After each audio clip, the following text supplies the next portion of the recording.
வணக்கம், நான் தான் உங்கள் வெல்ட்ருபால பேசுகிறேன். வழக்கமான ஒரு வீடியோ தான். ஒரு அட்ஜஸ்டபிள் ஏணி தான் நம்மகிட்ட சேவை சொல்லியிருந்தாங்க. ஆல்ரெடி ஒரு வீடியோ போட்டிருந்தேன், ஒரு அட்ஜஸ்டபிள் ஏணி. இதை கீழே இன்னும் 360 உள்ள வீலை தான் பயன்படுத்தியிருக்கோம். ஸ்டேர் ஏறுறதுக்கு 1.5 பைப்பு தான் பயன்படுத்தியிருக்கோம். கை பிடிக்கிறது 1 பைப் பயன்படுத்தியிருக்கோம். மற்றபடி வேறு ஒன்றும் இல்லை.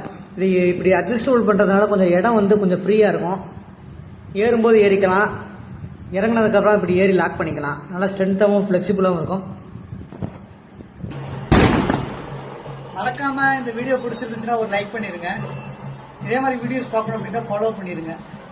இந்த மாதிரி வேலை பார்க்கணும், எஸ்எஸ் இந்த காமிக்குது. இந்த மாதிரி எஸ்எஸ் வேலை பார்க்கணும், இந்த மாதிரி ஏணி படிக்கணும், அட்ஜஸ்டபிள் ஏணியை கொடுக்கணும். இதே மாதிரி ஹோம் இன்டீரியர் பார்க்கணும் அப்படின்னா கீழே டிஸ்கிரிப்ஷன் நம்பர் தரேன், கனெக்ட் பண்ணுங்க. இல்லை ஸ்க்ரீனில் தெரிய நம்பரை கனெக்ட் பண்ணுங்க. மறக்காம இந்த வீடியோ பிடிச்சிருந்துச்சா ஒரு லைக் பண்ணிடுங்க. தேங்க்யூ. வணக்கம், நான் தான் உங்க வெல்ட்ருபால பேசுறேன்.